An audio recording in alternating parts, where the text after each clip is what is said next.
Che chi nega il genocidio del popolo palestinese, chi fa la sinistra per Israele mentre Israele stermina i palestinesi e fa di tutto per impedire che abbiano un futuro, non è il benvenuto.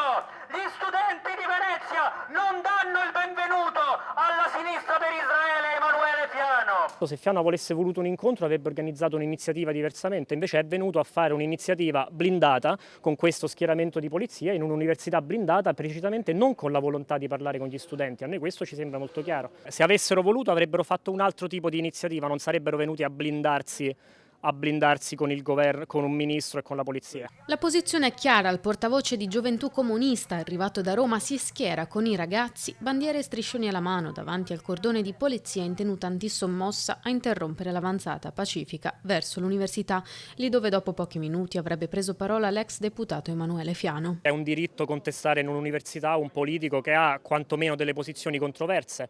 Fiano è un politico di lungo corso che ha assunto posizioni di sostegno allo Stato di Israele mentre Israele sta commettendo crimini di genocidio, è un politico che nega che sia avvenendo un genocidio contro i palestinesi. Si aspettava di non ricevere una contestazione? Doveroso contestare chi nega il genocidio, dicono i manifestanti. Fiano si schiera così con il governo per un DDL liberticida, un disegno di legge depositato in Parlamento per punire presunti crimini di odio antisemita, ma dove, ribadiscono, la definizione di antisemitismo è molto interpretabile e non si può continuare a bollare come antisemita chiunque si mobiliti per la Palestina.